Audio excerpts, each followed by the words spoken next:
राष्ट्र निर्माता बडा महाराजा धिराज पृथ्वीनारायण शाह एकीकृत नेपालको पहिलो राजा हुनुहुन्छ। उहाँको जन्म विक्रम सम्वत 1779 पौष 27 गते भएको थियो। उहाँ गोर्खाका राजा नरभूपाल शाह तथा रानी कौशल्यावती देवीका जेठा छोरा हुनुहुन्छ। तर पालन पोषण, हेरविचार र स्याहार सुसार भने उहाँको ठुली मुमा अर्थात् राजा नरभूपाल शाहकी जेठी रानी चन्द्रप्रभावतीबाट भएको थियो।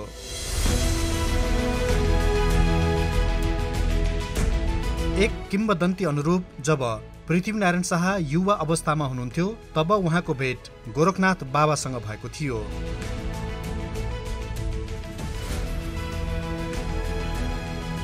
गोरखनाथ बाबाले युवराज पृथ्वीनारायण शाहलाई देख्नासाथ दही लिएर आउन भन्नुभयो। उक्त दही आफूले अलिकति खाएर युवराज पृथ्वीनारायण शाहलाई बाँकी दही खाऊ भनेर दिनुभयो। तर त्यो दही खसेर युवराज पृथ्वीनारायण शाहको खुट्टामा पर्न गयो। त्यसपछि गोरखनाथ बाबाले भन्नुभएको थियो, दही खाएको भए तिमीले बोलेको भरमा नै राज्यहरू जित्न सक्थ्यौ, तर अब दही खुट्टामा खसेको हुनाले जुन राज्यहरूमा तिमी खुट्टा राख्छौ त्यो राज्यमा तिमीले जित हासिल गर्नेछौ। अतः बडा महाराजा धिराज पृथ्वीनारायण शाहका पाउ परेको सबै राज्यहरू उहाँले जित्न सफल हुनुभयो।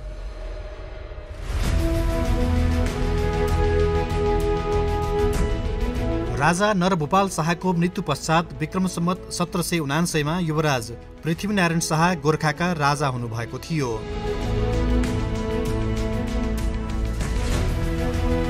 राजगद्दी सम्हाले लगत्तै उहाँले नेपाल एकीकरण अभियान सुरु गर्नुभएको थियो।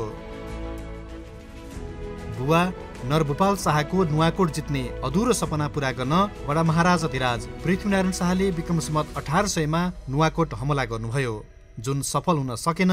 तर उहाँले हार नमानी दोस्रो पटक पुनः नुवाकोटमा हमला गर्नुभयो र विजयी हुनुभयो। बडा महाराजा धिराज पृथ्वीनारायण शाहले तेस्रो प्रयासमा कीर्तिपुरमाथि विजय हासिल गर्नुभएको थियो। तत्पश्चात उहाँले पाटन र भातगाउँका मल्ल राजाहरूलाई पराजित गर्नुभयो। कहिल्यै हार नमान्ने बानी र अथक प्रयासकै कारण उहाँले काठमाडौँ उपत्यकालाई गाभ्न सफल हुनुभएको थियो, जसकारण बडा महाराजा धिराज पृथ्वीनारायण शाहलाई आफ्नो क्षेत्र बढाई नेपाल अधिराज्यमा सम्मिलित गर्न सहज भएको थियो। नयाँ राज्यको कार्यभार सम्हाल्न नपाउँदै विक्रम सम्वत 1831 मा देवीघाटमा उहाँको देहावसान भएको थियो। उहाँको स्वर्गारोहण भए पश्चात उहाँको छोरा प्रताप सिंह शाहले राज्यभार सम्हाल्नु भएको थियो। उहाँले विभिन्न धर्म तथा जातीय समूहहरूलाई एउटै सूत्रमा बाँधी एकता कायम गर्न सफल हुनुभएको थियो। वर्तमान समयमा पनि उहाँको भनाइ र रणनीतिहरू सम्पूर्ण नेपालीहरूमा एकीकृत शक्तिको स्रोतको रूपमा रहेको छ। मेरा साना दुःखले आर्जाको मुलुक होइन, सबै जातको साझा फुलबारी हो, सबैलाई चेतना भया।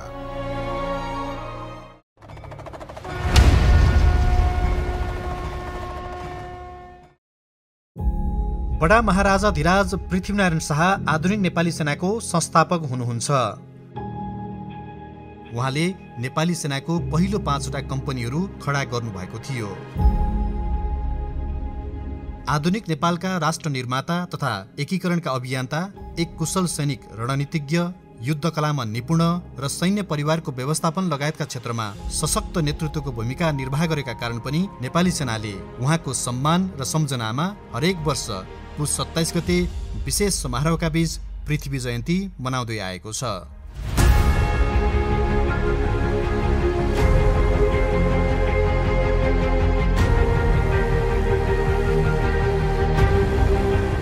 नेपाली सेनालाई प्राप्त संवैधानिक दायित्वहरूमध्ये राष्ट्रिय एकताको सुदृढीकरण पनि एक प्रमुख दायित्व रहेको छ।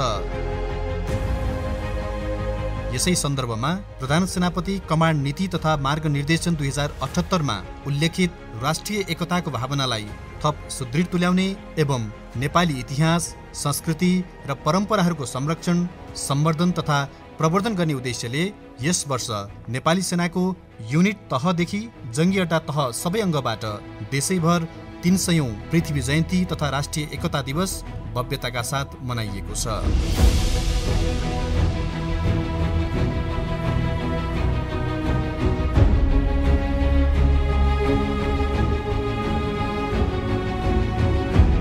पृथ्वी जयन्तीको अवसरमा आयोजित पदयात्रा पौष 20 गते स्थानीय प्रशासन तथा नागरिक समुदायको सहभागितामा एकीकरण दीप ज्योति लिई गोर्खा काठमाडौँ एकीकरण मार्ग पदयात्रा कार्यक्रम सञ्चालन भएको थियो।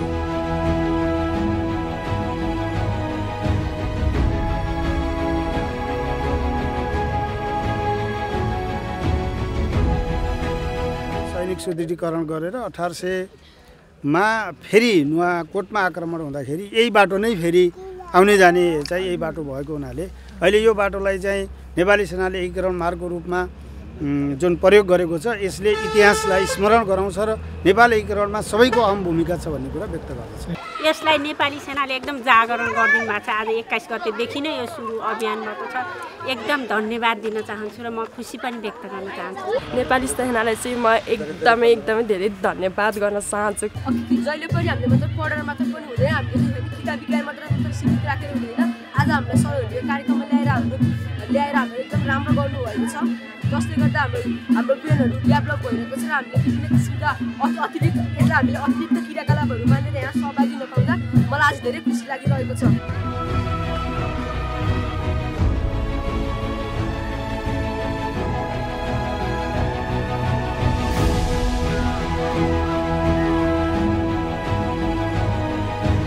उक्त पदयात्रा पौष 27 गते हनुमान ढोका दरबारमा हिमाल, पहाड र तराईमा बसोबास गर्ने नागरिक तथा काठमाडौँका नेवार समुदाय लगायतका सबै क्षेत्र र समुदायको प्रतिनिधित्व हुने गरी राष्ट्रिय एकता झल्कने बाजागाजा, झाँकी, लाखेनाच सहितको सांस्कृतिक प्रस्तुतिका साथ जङ्गी अड्डामा समापन भएको थियो।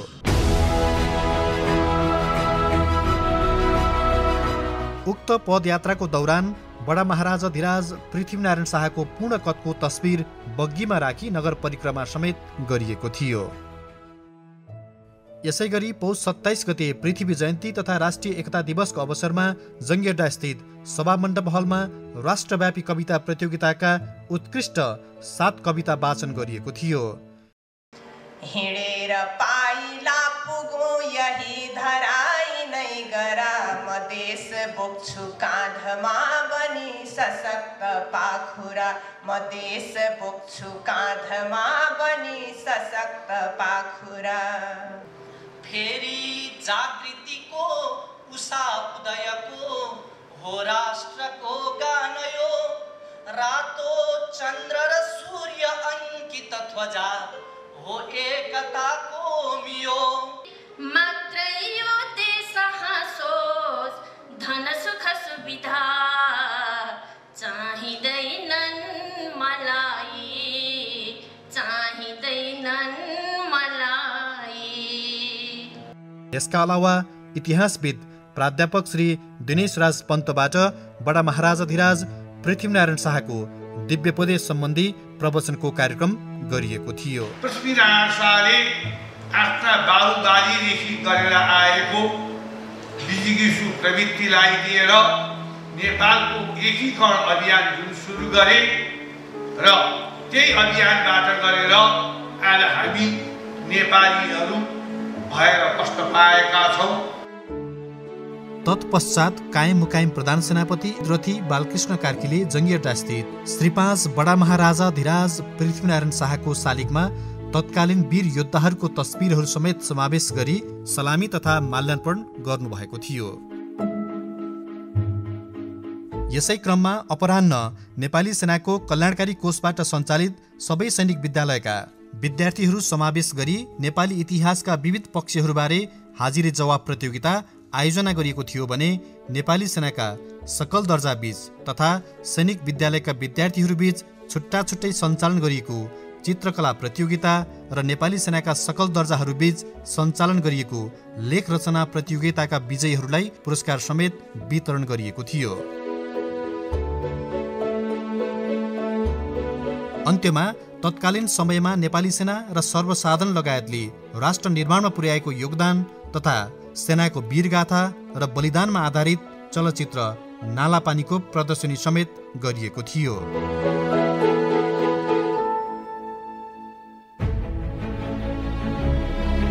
पृथ्वी जयन्तीकै अवसरमा देशका विभिन्न स्थानमा तैनात नेपाली सेनाका युनिटहरूले समेत विभिन्न कार्यक्रमहरूको आयोजना गरी पृथ्वी जयन्ती मनाएका छन्।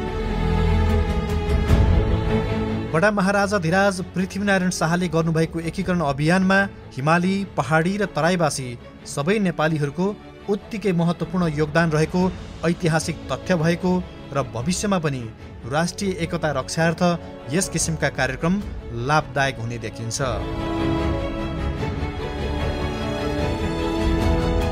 गोर्खा काठमाडौँ एकीकरण मार्ग पदयात्राको सुरुवातदेखि नै पदमार्गमा पर्ने सर्वसाधारण, स्थानीय निकाय एवं सरोकारवालाहरूले देखाएको आत्मीयता, उल्लासपूर्ण स्वागत तथा सहभागिता एवं सम्पूर्ण कार्यक्रमहरूप्रति समाजका सबै तह र तबकाले देखाएको अपनत्वप्रति नेपाली सेना हार्दिक आभार प्रकट गर्दछ।